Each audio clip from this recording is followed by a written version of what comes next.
Hello. Have you ever heard the saying, a mind is a terrible thing to waste?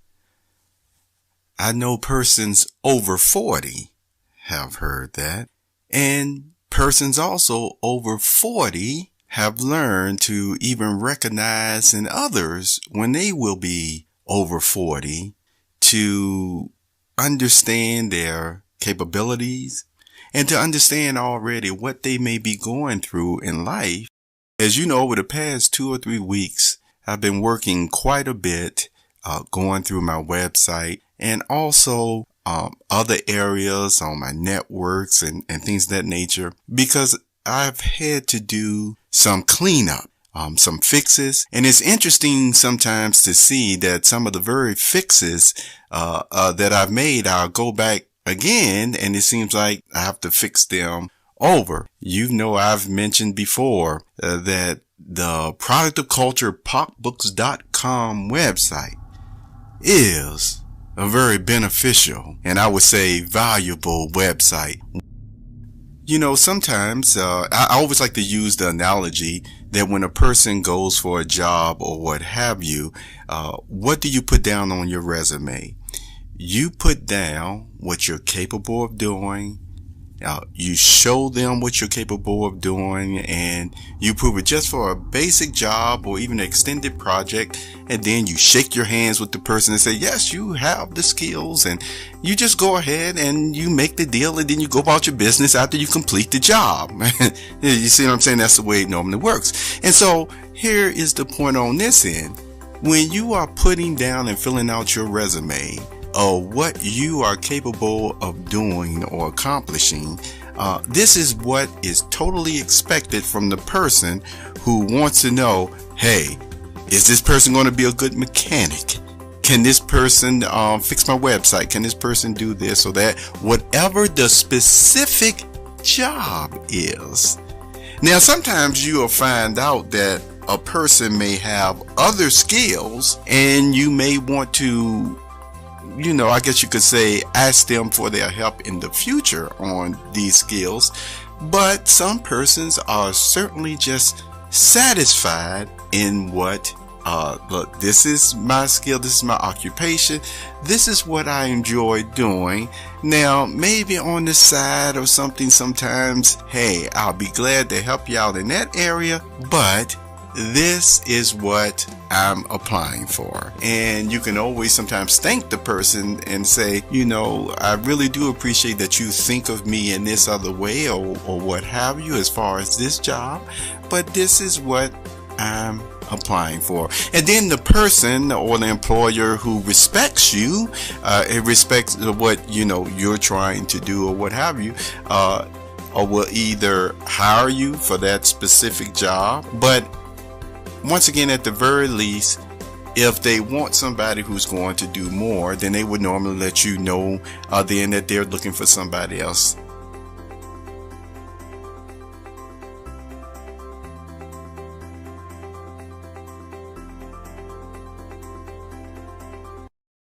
Next up, there was a little boy, and this little boy was a non-violent boy. He was a good boy. So were, you know, his brothers and sisters. You know, at that young age, you can always show a little, I guess you could say, rambunctious. Don't we all have that at different times? And maybe, for the most part, don't we all have that? You know, you do have some children that just have that very nice temperament about themselves, and they just go like that through life. Maybe they have a few hiccups in school or what have you, but we'll talk about why that can happen sometimes, because a mind is a terrible thing to waste. Now, this little boy, though he may have watched cowboy and Indian movies and all sorts of other types of science fiction movies or what have you, he never thought about trying to act out on any of those things that he saw as far as to do bodily harm towards other persons. That's if he happened to see something on there. we're not getting into anything except, this story about this little boy on what he thought. Yet, when he started attending school, it's interesting, he already had his manners down packed, and he knew to say yes sir, no sir. Anybody ran into him, somebody his age, he just knew how to treat them with dignity and not to, push his will or his wants on anything. Basically, he was content within himself. And so, sometimes with that contentment, the teacher would sometimes, try to get him to, play with others, and, he would do that. And he didn't have any problem with sharing toys or what have you. Yet, at a very early age, there were some persons, and I know there's a lot of labels always constantly being thrown around, but it just does boil down to bullying type tactics that he was experiencing quite a bit. But thankfully to his parents, and really his father had a lot to do with this too, is that he basically just ignored it. You heard the saying, sticks and stones may break my bones, but words will never hurt me. Even though words did hurt him, and in the beginning, they started hurting less and less. And so when they hurt less and less, then the persons who would use those bullying type tactics, they just would pick it up as the years went on, as the months went on. And so some of the worst times that this person went through happened to be actually when they were on their way home, whether it was walking from school or even getting off of the school bus or what have you.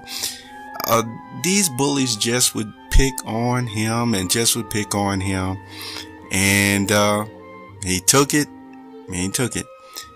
They couldn't get him to react. He would say something sometimes, but the couple of times that he did say, he got hit in the mouth. And so he just wouldn't say nothing anymore. And see, he didn't fight back either. Now, this is not to tell people that, again, I'm not putting anything on you. I'm just telling you what happened in this account. Now, some of you most likely responded differently.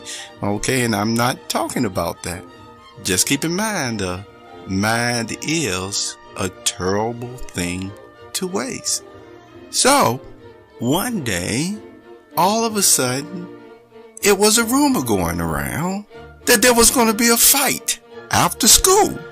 And the fight was supposed to be with this little boy who never fought anybody.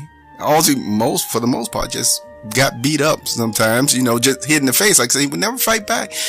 And so anyway, the rumor was going around that apparently the little boy had did something to one of the bullies. And do you really think the little boy did anything to one of the bullies? And it was about 4 or 5 of them. Well, no, he didn't do anything to them. So anyway, the rumor was going around. So what this was supposed to do was put stress on his mind all throughout the day in school. It was very apparent that, the bullies just wanted to pick a fight. I mean, I guess that 1 or 2 hits or slaps in the face they were fists. They were not open-handed. They was actually balled up fists, as we used to call them back then. That would hit him in the face from time to time. Apparently that just wasn't good enough. And maybe it was somebody that, again, the bullies were just trying to show off in front of. But anyway, the rumor went around school, and when the little boy heard it, it was disconcerting. It was very disconcerting, but yet, hey, it was nothing new. And so what he did, at least from what he even knew at that time, was he prayed. Didn't know God's name or anything at the time or what have you. But one thing that his father had already done is, no matter what the son saw his father do sometimes, which would not exactly fall in line with what you may expect a person who believes in God to do. All the same, his father always emphasized, there is a being greater than ourselves. There is one. And you can talk to him anytime you want. See, already, even from that young age, that at least what his father had instilled in him. So that's what he did. And sometimes what the young boy could see or do is his mind started forming in such a way that even what people sometimes thought were miracles, he actually thought was everyday occurrences, just because of the way that he thought, okay? And maybe some of the things that he saw. But anyway, we're not talking about that either. Well, that's part of it. A mind is a terrible thing to waste. So when they got off the school bus, because on the way home, all the talk was on, oh, you gonna get your boo boo boo and flipply flipped and all sorts of other blue language kicked. And all these things were being said that, again, the little boy didn't even do or were even trying to do. See, some of the things that they were relating on why he was going to get his butt kicked and all this other stuff were things that were just common to everyday life. Like walking down the hallway. But because you were going down the same side as one of the bullies and you didn't jump to the other side as soon as you saw him, but actually waited more than 7 steps instead of the 20 steps to get over, then that's why you're getting your butt kicked, you see. So the point is you just didn't jump quick enough, okay? So, and it was all sorts of other stuff where whatever it is that the little boy tried to explain away, the bullies will always say the opposite. So when the little boy would even try to jump through hoops, it didn't matter because they would always say the exact opposite. Okay.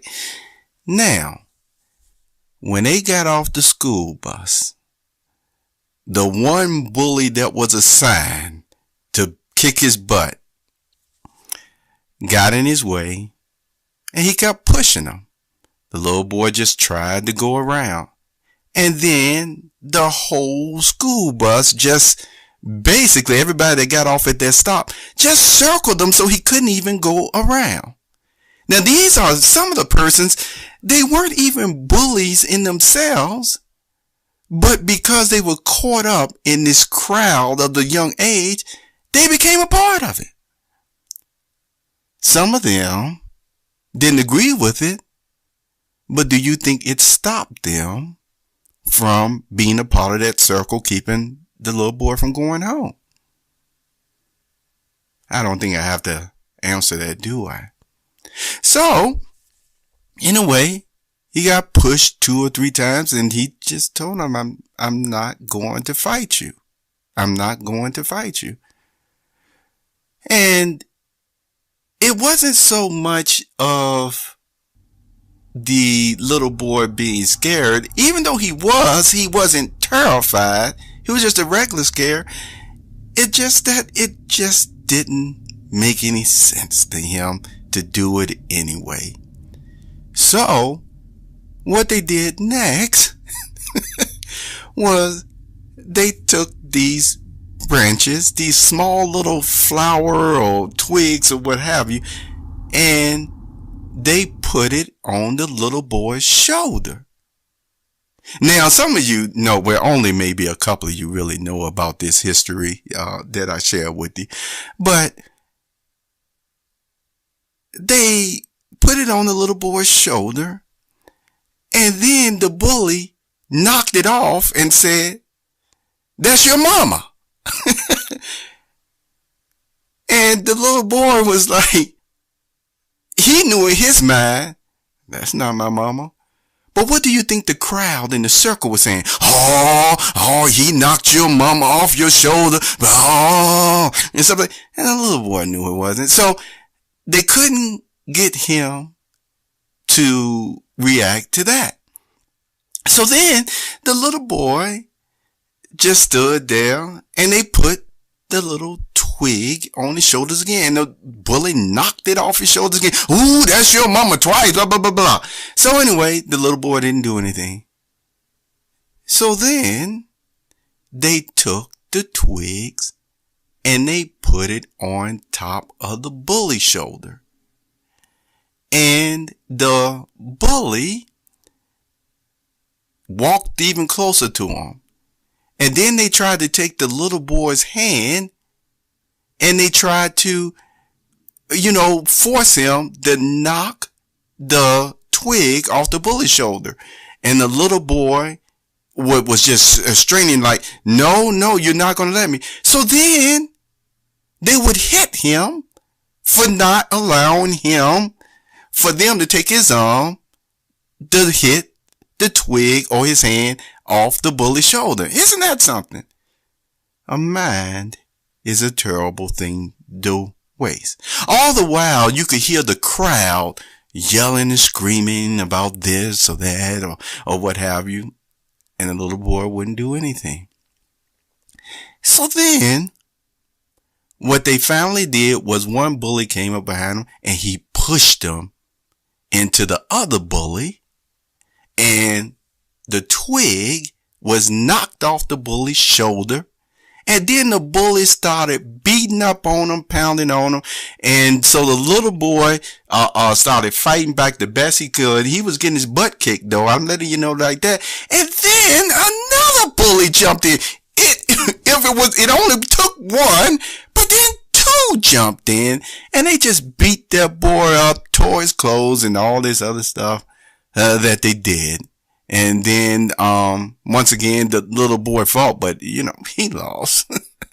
So when he went home, and this is all I'm going to tell you about this, was after this account, his father was so upset. His father said, enough is enough. So anyway, I'm just telling you the end of this story. But getting back to a mind is a terrible thing to waste.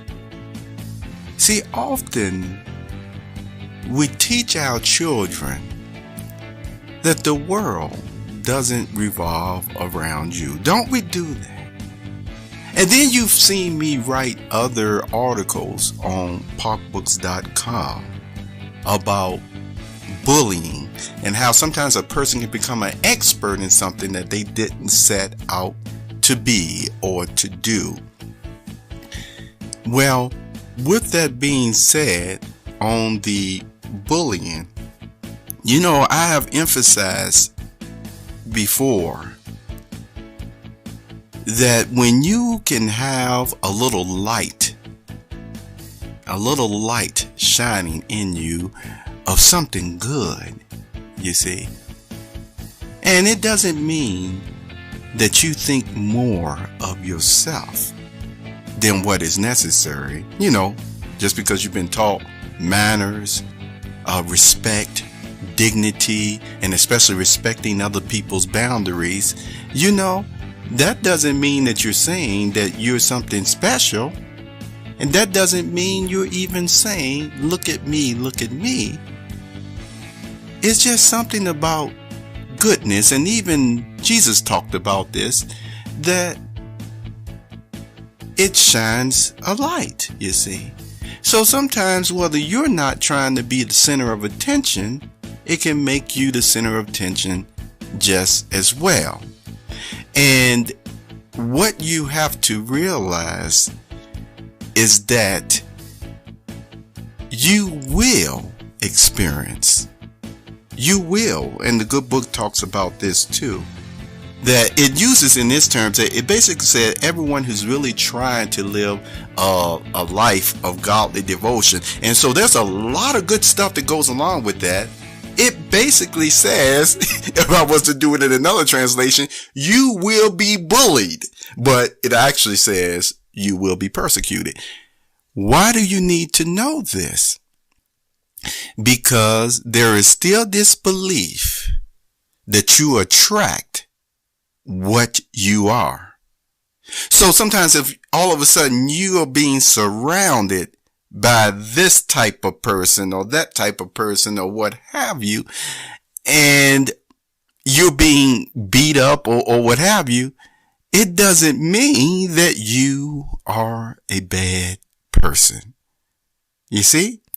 What often happens really, and the good book talks about this too, and I won't go into it, is sometimes is you are focusing your mind on trying to get a grasp of what may be happening with you, whether it's your lunch money being stolen or what have you, that as you're reasoning things, as some may even be praying, there's just a lot of commotion that's going to come around you to make you think that you're not trying, that you're maybe not a good person or what have you. And that's not always the case.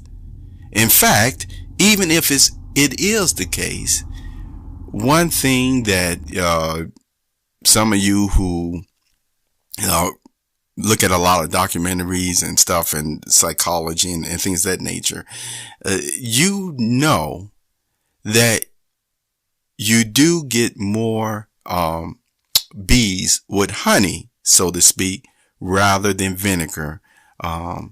There is a way to treat people. There really is. And Jesus even showed the way to treat people. There's a clarity. There's no, I'm not going to even go into the details. The whole point is, a mind is a terrible thing to waste. Protect your mind. If your mind understands what is reasonable, what is goodness, what are boundaries, how everyone deserves dignity, even people who are not being dignified at the time. And that doesn't mean, again, we're not getting into making a defense or things that, no. But the whole point is, human beings all have a form of dignity because of being made in that grand creator's image. And what persons have to understand is this: sometimes, just like what that little boy found out, the problem isn't, once again, always with tools and technology and all this other stuff that people try to put blames on. It is dealing with the encroachment upon someone else's space and personal boundaries. And the reason why I have to mention that, because as you've heard me say many times before, some of those personal boundaries are wrapped up in really how you feel about the grand creator himself. And so in your own relationship that you may be having with your grand creator, it's like, when you go into this area, when you go into that area, when you go into my journal, which I like to write about the grand creator on, or what have you, that is between me and the grand creator, as some people would say. And so when it comes to that, and that's a fact, and that's the truth. about different things. People need their time, their space to think. And when you are given that time and space to think, then it helps you to be able to respond even more in a correct way. Some don't always get that opportunity. You know, they said you have to think on your feet and things of that nature. But in general, especially during the young years of children, from infancy all the way up until 18 years old, or even all the way to 21, you try to make situations optimal for them to learn. Do you agree? And see, and along with that, no, we don't try to be overprotective or anything of that nature. And yet at the same time, we try not to teach persons, and this is the expression I use, it's like, yes, persons do have to go to the doctor sometimes to get a bone fixed or mended or whatever.